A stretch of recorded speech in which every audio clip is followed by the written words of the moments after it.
ഇത് ഞാൻ നിങ്ങളോട് തുറന്ന് പറയുകയാണ്. അദ്ദേഹം ഞങ്ങളോട് പറഞ്ഞിരിക്കുന്നത്, അദ്ദേഹത്തോട് പറഞ്ഞു, ഞാൻ നിങ്ങളെ അറിയിക്കുമെന്നും പറഞ്ഞിട്ടുണ്ട്. ഞങ്ങളോട് പറഞ്ഞിരിക്കുന്നത് അദ്ദേഹത്തിന് ഒരവസരം കൂടി വേണം എന്നുള്ളതാണ്. അദ്ദേഹത്തിന് ഈ ശീലത്തിൽ നിന്ന് വെളിയിൽ വരാൻ അദ്ദേഹം അത് ഉപയോഗിക്കുന്നുണ്ട് എന്നുള്ളത് ഞങ്ങളോടും സമ്മതിച്ചിട്ടുണ്ട്. അപ്പോൾ ആ ശീലത്തിൽ നിന്ന് വെളിയിൽ വരണമെങ്കിൽ അദ്ദേഹത്തിന് കൃത്യമായിട്ടുള്ള ഒരു പ്രൊഫഷണൽ അസിസ്റ്റൻസ് ആവശ്യമുണ്ട്. നടൻ ഷൈൻ ടോം ചാക്കോയ്ക്കെതിരെ ഉയർന്ന ആരോപണങ്ങൾ, ഞങ്ങളുടെ സഹപ്രവർത്തകയായ വിൻസി അലോഷ്യസ് നൽകിയ പരാതി, ഇതിൻ്റെയൊക്കെ പശ്ചാത്തലത്തിലാണ് ഞങ്ങൾ നിങ്ങളെ കാണുന്നത്. നിങ്ങളൊരു പക്ഷേ ഓർക്കുമായിരിക്കാം, കഴിഞ്ഞ മാസം അവസാനം ഞങ്ങൾ 25-ാം തീയതിയാണെന്നാണ് എൻ്റെ ഓർമ്മ, ഫൈൻ ആർട്സ് ഹാളിൽ വെച്ച് ചേർന്ന ഫെഫ്കയുടെ ഒരു വിപുലമായ നേതൃയോഗം, ഫെഫ്കയുടെ 21 യൂണിയനുകളും പങ്കെടുത്ത 21 യൂണിയനുകളുടെയും ഭരണസമിതി അംഗങ്ങൾ പങ്കെടുത്ത വിപുലമായ ഒരു യോഗത്തിൽ വെച്ച് സംസ്ഥാനത്തെ എക്സൈസ് കമ്മീഷണർ ഫെഫ്കയുടെ ഒരു പരിപാടി ഉദ്ഘാടനം ചെയ്യുകയുണ്ടായി. അത് ഒരു ലഹരി വിരുദ്ധ സ്ക്വാഡ് എല്ലാ ഷൂട്ടിംഗ് ലൊക്കേഷനിലും രൂപീകരിച്ചുകൊണ്ടുള്ളൊരു നടപടിയായിരുന്നു. മയക്കുമരുന്ന് നമ്മുടെ സമൂഹത്തിലെ ഏറ്റവും വലിയ ഭീഷണിയായിട്ട് വരുമ്പോൾ പല വിധത്തിലുള്ള ആരോപണങ്ങളും വാർത്തകളും സിനിമാ രംഗത്തെ ചുറ്റിപ്പറ്റി വരുമ്പോൾ ഞങ്ങൾ തൊഴിലെടുക്കുന്ന മേഖല ലഹരി വിമുക്തമാണ് എന്ന് ഉറപ്പ് പൊതുസമൂഹത്തിന് കൊടുക്കേണ്ട ബാധ്യത ഉത്തരവാദിത്തപ്പെട്ട ഒരു തൊഴിലാളി യൂണിയൻ എന്ന നിലയിൽ ഞങ്ങൾക്കുണ്ട്. ആ ഉത്തമ ലക്ഷ്യം മുൻനിർത്തിയാണ് ഞങ്ങൾ അന്ന് എക്സൈസ് കമ്മീഷണർ ഉദ്ഘാടനം ചെയ്ത ഞങ്ങളുടെ ലഹരി വിരുദ്ധ ക്യാമ്പയിൻ അന്നവിടെ തുടക്കി വെച്ചത്. അതിനുശേഷം വളരെ ഫലപ്രദമായിട്ട് ആ കമ്മിറ്റികൾ എല്ലാ ലൊക്കേഷനിലും ഇപ്പോൾ പ്രവർത്തിക്കുന്നുമുണ്ട്. അതിന് തൊട്ടടുത്ത ദിവസങ്ങളിലാണ് ഈ പരാതി ഉണ്ടാവുന്നത്. അപ്പോൾ എല്ലാ സംഘടനകളെയും ബന്ധപ്പെട്ട കൂട്ടത്തിൽ വിൻസി അലോഷ്യസ് ഫെഫ്കയുമായി ബന്ധപ്പെട്ടിരുന്നു, ടെലിഫോണിലൂടെ സംസാരിച്ചിരുന്നു ഞാനുമായി.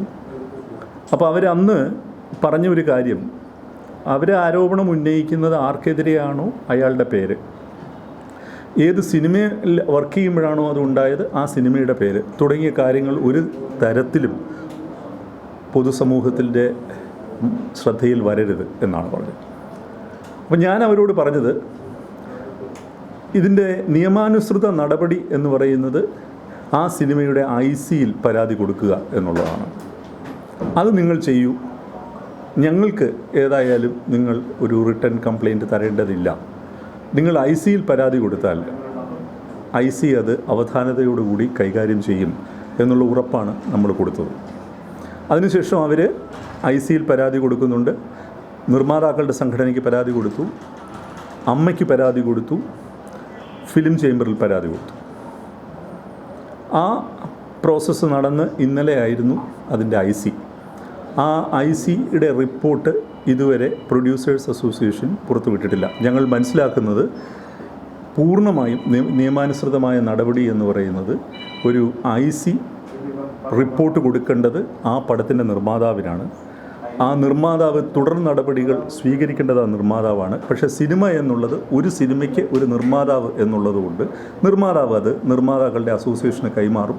അവരാണ് തുടർ നടപടി സ്വീകരിക്കേണ്ടത്.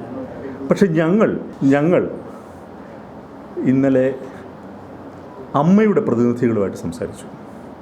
അവരെ ഞങ്ങൾ ക്ഷണിച്ച് ഞങ്ങളുടെ ഓഫീസിലായിരുന്നു കൂടിക്കാഴ്ച. അമ്മയുടെ പ്രതിനിധികളായിട്ട് ഞങ്ങളുടെ ഒപ്പം ചർച്ചയിൽ പങ്കെടുത്തത് സരയു, അൻസിബ, വിനു മോഹൻ എന്നിവരായിരുന്നു. ഫോണിലൂടെ ഞങ്ങൾ ശ്രീ മോഹൻലാലുമായിട്ട് സംസാരിച്ചു, ശ്രീ ജയൻ ചേർത്തലയായിട്ടും സംസാരിച്ചു. അപ്പം ഞങ്ങൾ അവരോട് അറിയിച്ച ഒരു കാര്യം എന്താണെന്ന് വെച്ചാൽ, ഞങ്ങൾക്ക് ഇത്തരത്തിൽ സിനിമാ പ്രവർത്തനമായിട്ട് മുമ്പോട്ട് പോകാൻ ബുദ്ധിമുട്ടുണ്ട്.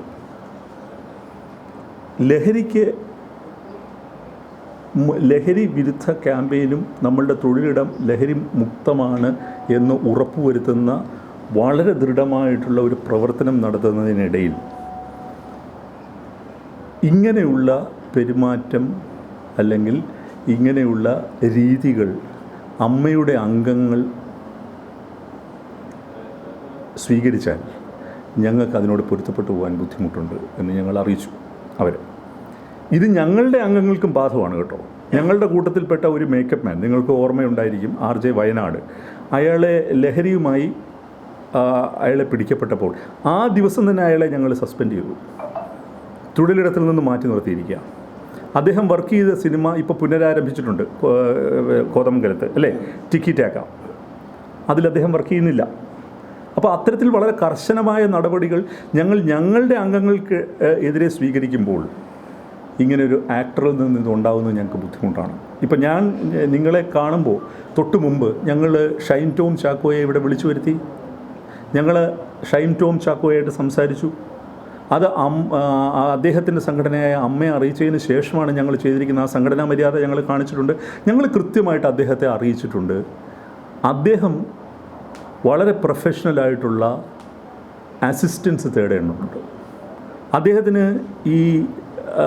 ഈ ശീലത്തിൽ നിന്ന് വെളിയിൽ വരാൻ അദ്ദേഹം അത് ഉപയോഗിക്കുന്നുണ്ട് എന്നുള്ളത് ഞങ്ങളോടും സമ്മതിച്ചിട്ടുണ്ട്. അപ്പോൾ ആ ശീലത്തിൽ നിന്ന് വെളിയിൽ വരണമെങ്കിൽ അദ്ദേഹത്തിന് കൃത്യമായിട്ടുള്ള ഒരു പ്രൊഫഷണൽ അസിസ്റ്റൻസ് ആവശ്യമുണ്ട്. അതിൽ അദ്ദേഹം തിരുത്തണം. അദ്ദേഹത്തിന് ഇത് കൊടുക്കുന്ന അവസാനത്തെ അവസരമാണ്. ഒരു തരത്തിലും ഇനി ഇത്തരത്തിലുള്ള പെരുമാറ്റവുമായിട്ട് മുമ്പോട്ട് പോകുന്ന ആളുകളുമായിട്ട് സഹകരിക്കാൻ ഞങ്ങൾ തയ്യാറല്ല. അത് ഞങ്ങളുടെ അംഗങ്ങളാവട്ടെ ആരുമാവട്ടെ. ഇത് സംഭവിക്കുന്നത് എന്താണെന്ന് വെച്ചാൽ, ഇപ്പോൾ നിങ്ങളുടെ അറിവിലേക്ക് ഞാൻ പറയുകയാണ്, കഴിഞ്ഞ 6 മാസത്തിനിടയിൽ സിനിമ നിർമ്മാണം 45% കുറഞ്ഞിട്ടുണ്ട്. 45% കുറഞ്ഞിട്ടുണ്ട്. കോർപ്പറേറ്റുകൾ അല്ലെങ്കിൽ വളരെ റെപ്യൂട്ടഡ് ആയിട്ടുള്ള നിർമ്മാതാക്കൾ തുടങ്ങിയവർ മലയാള സിനിമയിൽ മുതൽ മുടക്കാൻ ഇപ്പോൾ അത്രയധികം തയ്യാറാവുന്നില്ല. കാരണം എന്താണ്? കഴിഞ്ഞ 6 മാസത്തിനുള്ളിൽ വന്ന സംഭവ വികാസങ്ങൾ നിങ്ങൾ ആലോചിക്കുക. ഇപ്പോൾ പൂർണ്ണമായും വരുന്ന ഒരു ചിത്രം എന്താണ്? മലയാള സിനിമയിൽ ഡ്രഗ് കാർട്ടൽ ഭയങ്കരമായിട്ട് പിടിമുറുക്കിയിരിക്കുന്നു എന്നുള്ളതാണ്. അത് ഞാൻ മാധ്യമങ്ങളെ കുറ്റപ്പെടുത്തുന്നില്ല. ഒന്നിനു പുറകെ മറ്റൊന്നായി വരുന്ന വാർത്തകൾ ചേർന്ന് അങ്ങനെ ഒരു പൊതുചിത്രം നിർമ്മിക്കുന്നുണ്ടെങ്കിൽ അതിന് മാധ്യമങ്ങളെ പഴിചാരിച്ചിട്ട് കാര്യമില്ല. പക്ഷേ ഈ ഇൻഡസ്ട്രി, ഈ വ്യവസായം അടുത്ത 2-3 മാസത്തിനുള്ളിൽ പൂർണ്ണമായും നിശ്ചലമായാൽ പോലും അത്ഭുതപ്പെടാനില്ല. ആ രീതിയിലാണ് പ്രൊഡക്ഷൻ താഴോട്ട് പോകുന്നത്. OTT പ്ലാറ്റ്ഫോമുകൾ ഇന്ത്യയിലെമ്പാടും സിനിമ എടുക്കുന്നതിൽ വളരെ കർശനമായ വ്യവസ്ഥ കൊണ്ടുവരുന്നു. മലയാള സിനിമയിൽ അതിനെയാണ് അത് ഏറ്റവും അധികം ബാധിച്ചിട്ടുള്ളത്. അപ്പം മുതൽ മുടക്കാൻ ആളുകളില്ല, റവന്യൂ വെർട്ടിക്കലുകൾ മോശമാകുന്നു. പിന്നെ ഈ വ്യവസായത്തിൻ്റെ നിലനിൽക്കുന്ന അന്തരീക്ഷത്തെക്കുറിച്ച് ഉണ്ടാകുന്ന പൊതുചിത്രം ഒട്ടും പ്രോത്സാഹനജനകമല്ല. അങ്ങനെ ഒരു അവസ്ഥയിൽ ഇത്തരം പെരുമാറ്റ ശീലങ്ങളുള്ള ആളുകളുമായി സഹകരിച്ച് മുമ്പോട്ട് പോകാൻ ബുദ്ധിമുട്ടാണ്. അദ്ദേഹമായിട്ട് തുറന്ന് ഞങ്ങൾ സംസാരിച്ചു. അദ്ദേഹത്തിൻ്റെ കുടുംബമുണ്ടായിരുന്നു. അദ്ദേഹം ഞങ്ങൾക്ക് ഉറപ്പ് നൽകിയിട്ടുണ്ട്. അദ്ദേഹത്തിന് ഒരവസരം കൂടി വേണം എന്നാണ് ഞങ്ങളോട് പറഞ്ഞിരിക്കുന്നത്. ഇത് ഞാൻ നിങ്ങളോട് തുറന്ന് പറയുകയാണ്. അദ്ദേഹം ഞങ്ങളോട് പറഞ്ഞിരിക്കുന്നത്, അദ്ദേഹത്തോട് പറഞ്ഞു, ഞാൻ നിങ്ങളെ അറിയിക്കുമെന്നും പറഞ്ഞിട്ടുണ്ട്.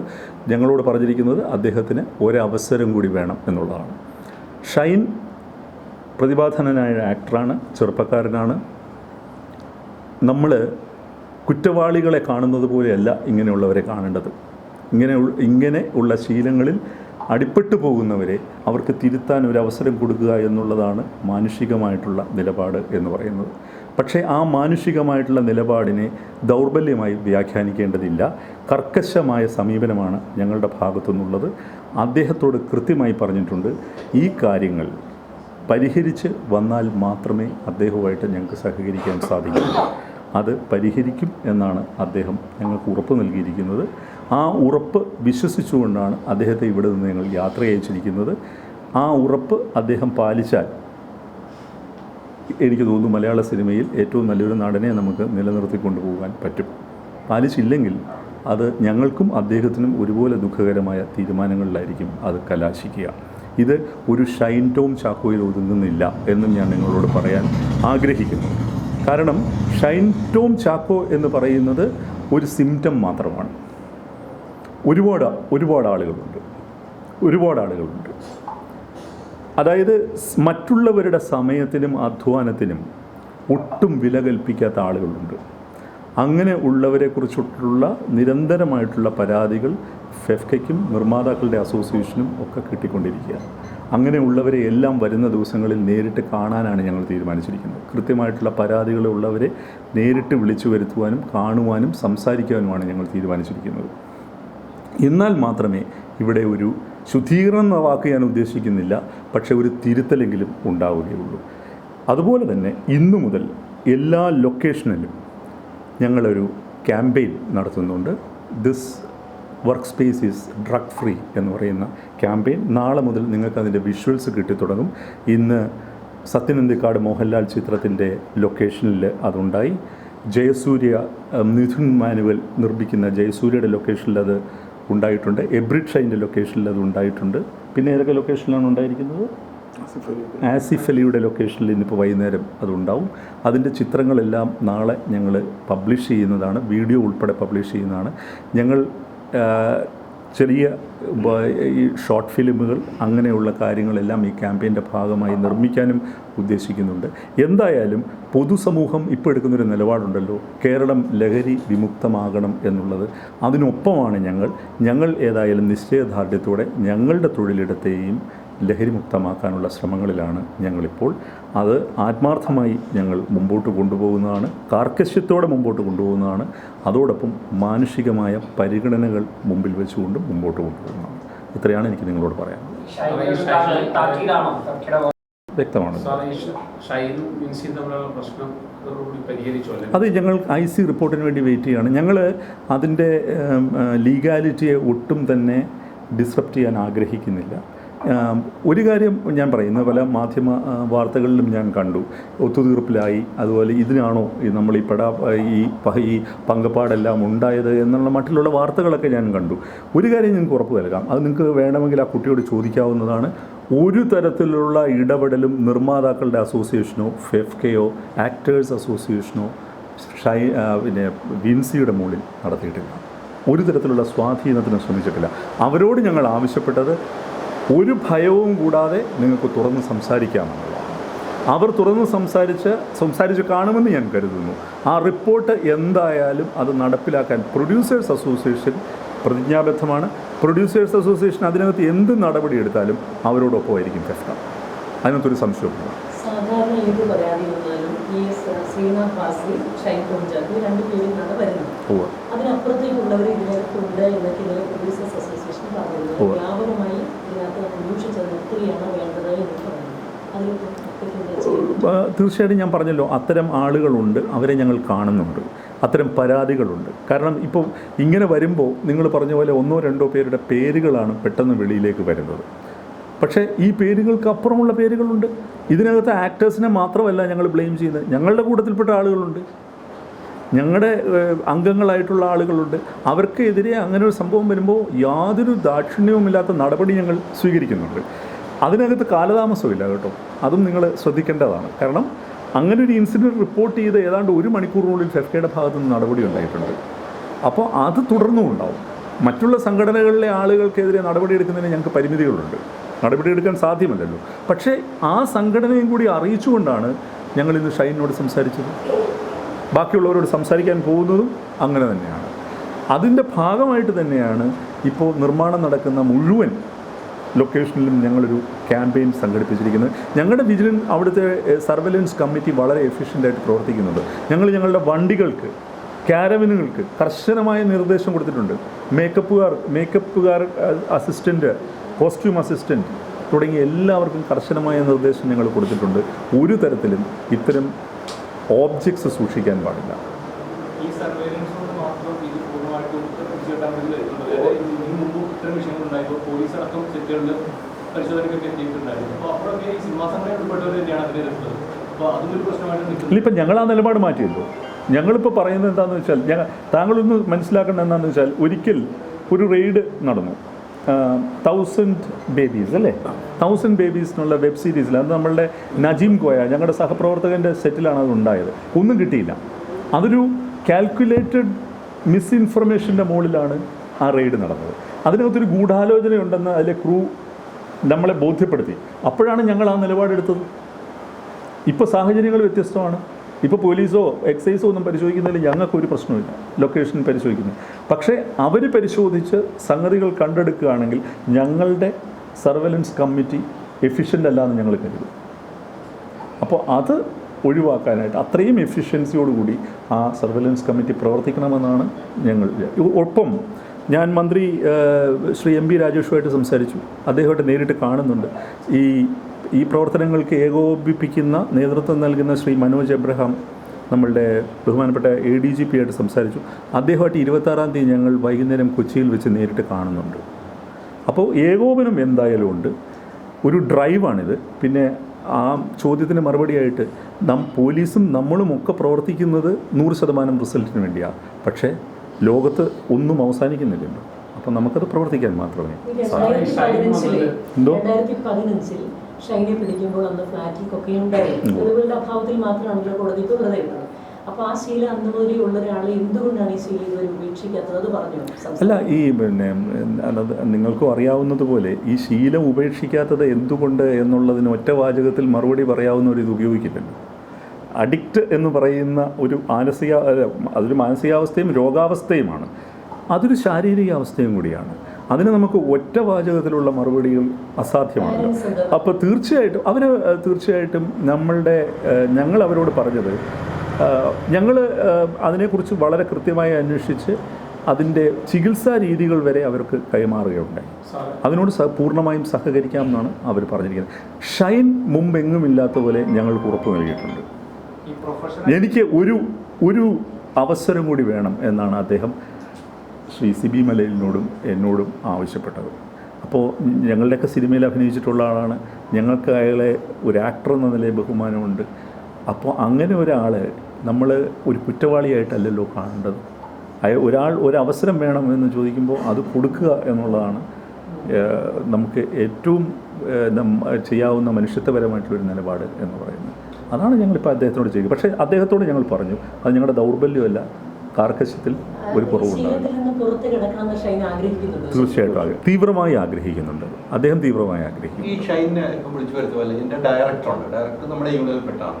അന്ന് ഡയറക്ടർ വാർത്താ സമ്മേളനം വിളിച്ചപ്പോൾ പറഞ്ഞ പ്രധാനപ്പെട്ട കാര്യം, എൻ്റെ സെറ്റിൽ വെച്ച് ഇങ്ങനെ ഒരു വിഷയമുണ്ടായത് ഞാൻ അറിഞ്ഞിട്ടില്ല.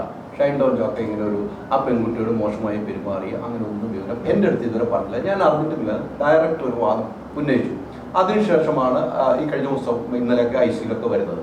ആ ഡയറക്ടറുമായിട്ട് ഫെഫ്കയുടെ കീഴിലാണ് ഡയറക്ടർ വരുന്നത്. ആ ഡയറക്ടറുമായിട്ട് സംസാരിച്ചു. അന്ന് ഇങ്ങനെ ഒരു വിഷയമുണ്ടായി, അന്ന് പരാതി നൽകിയിരുന്നു, ഡയറക്ടറുടെ ശ്രദ്ധയിൽപ്പെട്ടിരുന്നു, ചോദിച്ചിരുന്നു. പിന്നെ ഫെഫ്കയുടെ ഇദ്ദേഹം ഇന്നലെ ഇവിടെ ഉണ്ടായിരുന്നല്ലോ, പകൽ മുഴുവൻ ഉണ്ടായിരുന്നല്ലോ. അദ്ദേഹത്തിൽ നിന്നൊക്കെ ഞങ്ങൾ വിവരം എടുത്തിട്ടുണ്ട്. പക്ഷേ IC എന്ന് പറയുന്ന ഒരു സിവിൽ കോടതിയുടെ അധികാരങ്ങളുള്ള ഒരു ബോഡിയുടെ അന്വേഷണത്തിൽ ഞങ്ങൾ ആരും ഇടപെടാൻ? അതൊക്കെ അവർ തീരുമാനിക്കട്ടെ. ഇത് അദ്ദേഹം തന്നെ, അതായത് ഷൈൻ തന്നെ ഞങ്ങളോട് സമ്മതിച്ച കാര്യമാണ്. ഞങ്ങൾ അദ്ദേഹത്തോട് സംസാരിച്ചിരിക്കുന്നത്. പിന്നെ ഞാൻ ഒരു സ്ഥലത്ത് തിരക്കിൽ നിൽക്കുമ്പോഴാണ് എനിക്ക് ഒരു മാധ്യമത്തിൽ നിന്ന് ഫോൺ കിട്ടുന്നത്. അപ്പോൾ അവരെന്നോട് ചോദിച്ചു, ഷൈൻ ഏതോ ഹോട്ടലിൽ നിന്ന് ചാടി ഓടി, നിങ്ങൾക്ക് എന്താ പറയാനുള്ളതെന്ന്. എനിക്കറിയാൻ കൂടി വയ്യ ഷൈൻ എവിടുന്ന ചാടി ഓടിയതെന്നുള്ളത്.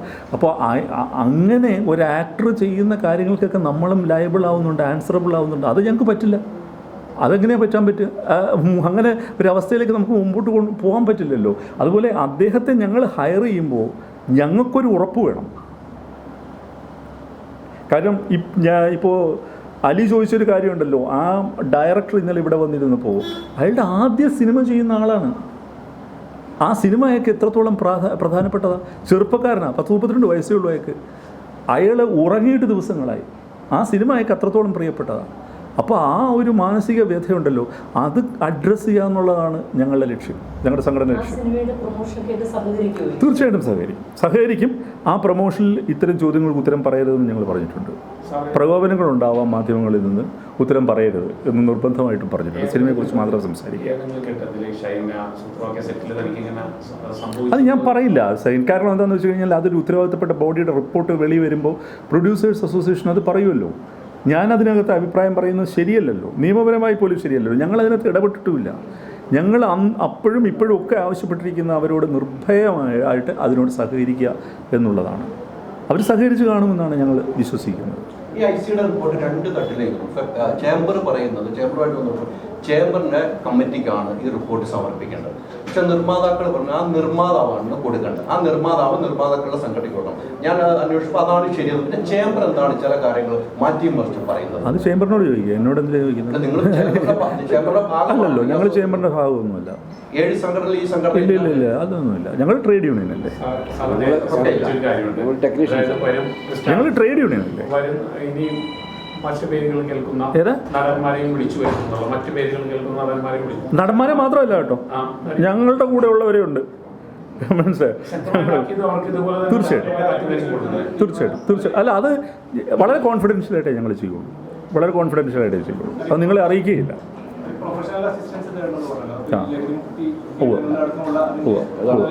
അതിൻ്റെ വിവരങ്ങളൊക്കെ ഞങ്ങൾ അന്വേഷിച്ച് ഞങ്ങൾക്ക് കിട്ടിയ വിവരങ്ങളൊക്കെ അദ്ദേഹത്തിന് കൈമാറിയിട്ടുണ്ട്. അത് എന്താണെന്നറിയോ, ഇദ്ദേഹം ആത്മാർത്ഥമായിട്ട് ഞങ്ങളോട് ഒരു അഡ്മിഷൻ നടത്തി. അദ്ദേഹത്തിന് അതിനൊന്ന് പുറത്തു വരണമെന്ന് പറഞ്ഞു. അപ്പോഴാണ് ഞങ്ങൾ ചെയ്തത്. ഇനിയുള്ളവർ എങ്ങനെയാണ് ഇതിനോട് പ്രതികരിക്കുക എന്ന് ഞങ്ങൾക്ക് അറിയില്ലല്ലോ. എങ്ങനെ പ്രതികരിച്ചാലും ഞങ്ങൾക്കൊരു നിലപാടുണ്ട്. ഞങ്ങളുടെ നിലപാടെന്ന് പറഞ്ഞാൽ ഞങ്ങളുടെ വർക്ക് സ്പേസിനെ ഡിസ്റപ്റ്റ് ചെയ്യുന്ന ഒരു പരിപാടിയും നമുക്ക് ഇനി അത് കണ്ണടച്ച് മുമ്പോട്ട് പോകാൻ സാധ്യമല്ല എന്നുള്ളതാണ്. ഇതിനകത്ത് മുതൽ മുടക്കുന്നവരുണ്ട്, അധ്വാനിക്കുന്നവരുണ്ട്, ഒരുപാട് പേരുണ്ട്. ഒരു അന്വേഷണം വരികയാണെങ്കിൽ ആ സിനിമയുടെ ഭാവി എന്താവും? വർക്ക് തടസ്സപ്പെടില്ല. അങ്ങനെ ഒരുപാട് കാര്യങ്ങളില്ലേ. അത് നമുക്ക് എന്തായാലും ഇത് ഞങ്ങൾ ഇത്തരത്തിലുള്ള നടപടികളുമായി മുമ്പോട്ട് പോവുകയാണ് എന്നുള്ളത് പ്രൊഡ്യൂസേഴ്സ് അസോസിയേഷനെ ഇന്നലെ അറിയിച്ചിട്ടുണ്ട്. ഞാൻ ഇന്നലെ അവിടെ ചെന്നിരുന്നു. അമ്മ സംഘടനയും അറിയിച്ചിട്ടുണ്ട്. ഞങ്ങളെ സംബന്ധിച്ചിടത്തോളം ഞങ്ങളുടെ തൊഴിൽ ദാതാക്കൾ എന്ന് പറയുന്നത് നിർമ്മാതാക്കളാണ്. അൾട്ടിമേറ്റായിട്ട് സഫർ ചെയ്യാൻ പോകുന്ന തൊഴിലാളികളും നിർമ്മാതാക്കളുമാണ്.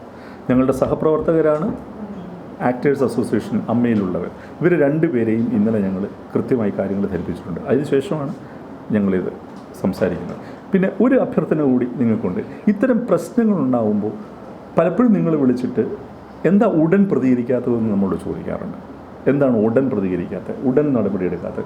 ഇതെനിക്ക് തോന്നുന്നു നമ്മളോട് മാത്രമേ നിങ്ങൾ ചോദിക്കാറുള്ളൂ എന്ന് തോന്നുന്നു.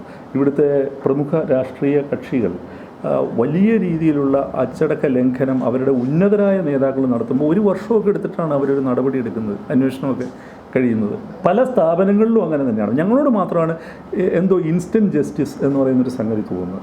അതിന് ഞങ്ങൾക്ക് ഞങ്ങളുടേതായിട്ടുള്ള സമയം നിങ്ങൾ അത്രയും ഞങ്ങൾ പെട്ടെന്ന് പ്രതികരിക്കാത്തതുകൊണ്ടാണ് ഞങ്ങൾക്ക് ഇത്രയും കാര്യങ്ങൾ ചെയ്യാൻ പറ്റിയത്. ഇത്രയും കൂടിയാലോചനകൾക്ക് ശേഷം എല്ലാ സംഘടനകളുമായിട്ട് ആലോചിച്ച് വളരെ തീർച്ചയോടുകൂടി നിങ്ങളോട് സംസാരിക്കാൻ പറ്റുന്നത്. അത് ഇനിയും അങ്ങനെയായിരിക്കും എന്നും കൂടി ഞാൻ അറിയിക്കാൻ ആഗ്രഹിക്കുകയാണ്.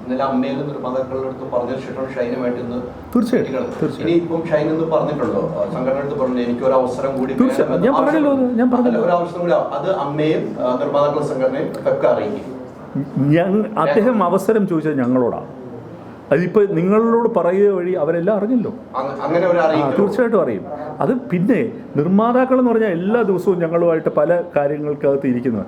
ഈ ഫോൺ കഴിഞ്ഞാൽ ഞാൻ രാകേഷിനെ വിളിക്കും, സുരേഷ് കുമാറിനെ വിളിക്കും, ആൻറ്റോ ജോസഫിനെ വിളിക്കും, നമ്മുടെ കൂടെ പ്രവർത്തിക്കുന്നവർ. അവരോടെല്ലാവരും ഞങ്ങൾക്കിടയിൽ യാതൊരു മറകളുമില്ല. ഞങ്ങൾ സുതാര്യമായിട്ടാണ് കാര്യങ്ങൾ ചെയ്യാൻ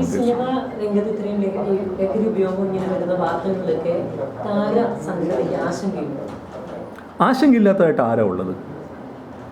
ഇത് കാൽക്കീഴിലെ മണ്ണ് ഒലിച്ചു പോവുകയാണ്. അത് വ്യക്തമായി പറയാൻ ഞാൻ ആഗ്രഹിക്കുകയാണ്. നമ്മളുടെ സിനിമ ഇൻഡസ്ട്രി എന്ന് പറയുന്നത് ഇന്ത്യയിൽ തന്നെ ഏറ്റവും അഭിമാനത്തോടെ നമുക്ക് മുമ്പോട്ട് വയ്ക്കാവുന്ന ഇൻഡസ്ട്രിയാണ്. ഈ ഇൻഡസ്ട്രിയിൽ ഒരുപാട് പുകമറയ്ക്കുള്ളിൽ ഇതിനകത്താണ്.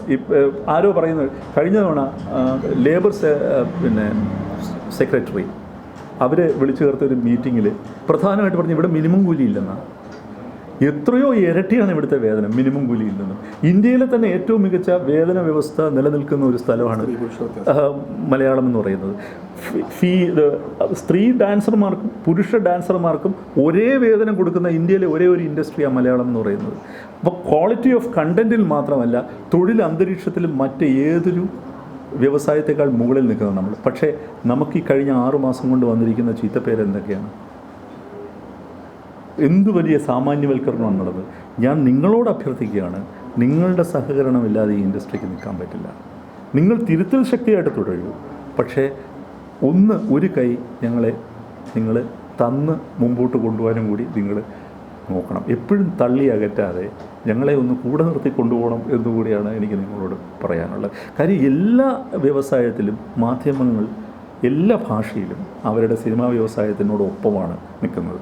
നിങ്ങൾ ഞങ്ങളെ വിട്ടുവീഴ്ചയില്ലാതെ വിമർശിച്ചോളൂ, പക്ഷേ സാമാന്യവൽക്കരണം നടത്തുക, ഒരു പൊതുധാരണ ഉണ്ടാക്കുക, അത്തരം കാര്യങ്ങളിൽ നിന്ന് നിങ്ങൾക്ക് പറ്റുമെങ്കിൽ ഒന്ന് മാറി നിന്നാൽ കൊള്ളാമെന്നും കൂടി ഒരു അഭ്യർത്ഥനയുണ്ട്. അത് നിങ്ങൾ പർപ്പസ്ഫുള്ളായിട്ട് ചെയ്യുന്നതാണ് എന്ന് ഞാൻ കരുതുന്നില്ല. കാരണം നിങ്ങൾക്കും നിങ്ങളുടേതായ വർക്ക് പ്രഷേഴ്സുണ്ട്, വാർത്തകളുടെ നിർമ്മാണത്തിലെ പ്രഷേഴ്സുണ്ട്. അതിന് നിങ്ങൾക്ക് ആ ഒരു ട്രാവലിൽ ഇങ്ങനെയൊക്കെ പറ്റിയെന്നിരിക്കാം. പക്ഷേ ഇതാണ് സത്യം, ഇതാണ് യാഥാർത്ഥ്യം.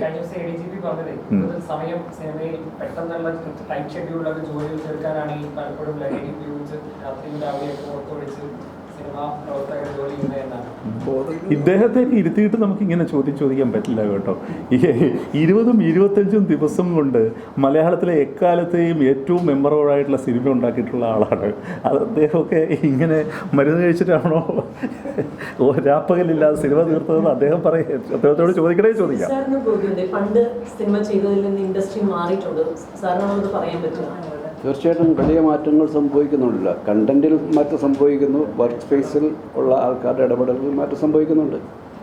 ആ മാറ്റങ്ങളെ നമുക്കൊരിക്കലും തടഞ്ഞു നിർത്താൻ പറ്റില്ല. ആ മാറ്റങ്ങളെ ഏറ്റവും പോസിറ്റീവാക്കി കൊണ്ടുപോകാൻ കഴിയുന്നൊരു ഇൻഡസ്ട്രി ആയിട്ട് മാറണമെന്നുള്ളത്. അതുകൊണ്ടാണ് നമ്മൾ ഇന്ന് ഇതിനകത്ത് ഇത്രയും ആലോചനകൾക്ക് ശേഷമാണ് നമ്മളിങ്ങനെ നിങ്ങളെ കാണാൻ വരുന്നത് പോലും അത് വളരെ ക്രിയാത്മകമായിട്ട് പോസിറ്റീവായിട്ടുള്ള റിസൾട്ട് ഉണ്ടാകണമെന്ന് ആഗ്രഹിച്ചിട്ട് തന്നെയാണ്. ഹേമ കമ്മിറ്റിയുടെ കാര്യങ്ങൾ വന്നപ്പോഴും ഉണ്ടായ ആരോപണം നേരത്തെ ഉണ്ണികൃഷ്ണൻ പറഞ്ഞ പോലെ എന്തുകൊണ്ട് പെക്ക പ്രതികരിക്കുന്നില്ല. പെക്ക സമയമെടുത്ത് 4 ദിവസത്തോളം എല്ലാ അംഗസംഘടനകളെ വിളിച്ചു വരുത്തി ഒരു പൊതുധാരണ ഉണ്ടാക്കിയ ശേഷമാണ് നമ്മൾ നടപടിയെടുക്കുന്നത്. അങ്ങനെ തന്നെയാണ് നമ്മൾ എല്ലാ കാലത്തും ചെയ്യുന്നത്. അപ്പോൾ ഇൻഡസ്ട്രി നന്നാകുക എന്നുള്ളത് നമുക്ക് ഒരു ദിവസം വാർത്താ മാധ്യമങ്ങളുടെ മുമ്പിൽ വന്നിരുന്നുകൊണ്ട് എന്തെങ്കിലും പ്രഖ്യാപനങ്ങൾ നടത്തി മാറിപ്പോവുക എന്നുള്ളതല്ല, അത് നടപ്പിൽ വരുത്തുക എന്നുള്ള ഉത്തരവാദിത്വത്തോടുകൂടി തന്നെയാണ്. നമ്മളുടെ ഈ എക്സൈസ് കമ്മീഷണറെ ഞങ്ങളുടെ വേദിയിൽ വിളിച്ചു വരുത്തി ഞങ്ങൾ ഈ ഒരു ക്യാമ്പയിനുമായിട്ട് ഈ ആൻറ്റി ഡ്രഗ്സ് ക്യാമ്പയിനിൻ്റെ ഞങ്ങളുടെ എടുക്കുന്ന റെസ്പോൺസിബിലിറ്റി അദ്ദേഹത്തിന് രേഖാമൂലം നൽകിക്കൊണ്ടാണ് തുടങ്ങിയിരിക്കുന്നത്. അത് തുടർന്നുകൊണ്ടിരിക്കുകയാണ്. മാറ്റം എന്ന് പറയുന്നത് ഉണ്ടാവണം.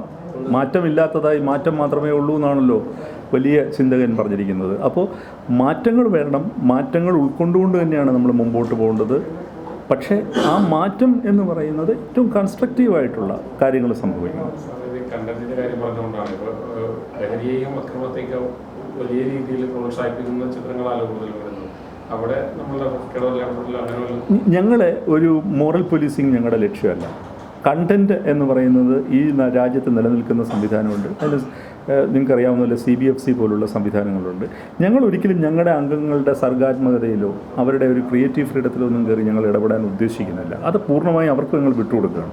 അതിന് ഇവിടെ ഈ രാജ്യത്ത് നിലനിൽക്കുന്ന ചില സംവിധാനങ്ങളുണ്ട്, അവർ നോക്കട്ടെ. നമുക്ക് വേണ്ടതെന്താ? വളരെ ഹാർമണിയോടുകൂടി മനസമാധാനത്തോടുകൂടി എല്ലാവർക്കും വർക്ക് ചെയ്യാൻ പറ്റുന്ന ഒരു വർക്ക് സ്പേസ്, അങ്ങനൊരു എൻവയോൺമെൻറ്റ്, അതാണ് നമുക്ക് വേണ്ടത്. അത് നഷ്ടപ്പെടുന്നുണ്ട് എന്നുള്ള ഒരു ബോധ്യമാണ് ഇപ്പോൾ ഞങ്ങൾക്കുള്ളത്.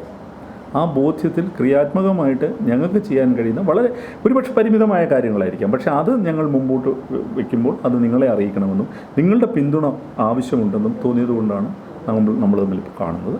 അപ്പോൾ ഇനി എന്തെങ്കിലും ഉണ്ടെങ്കിൽ നമുക്ക് കാണാം, സംസാരിക്കാം.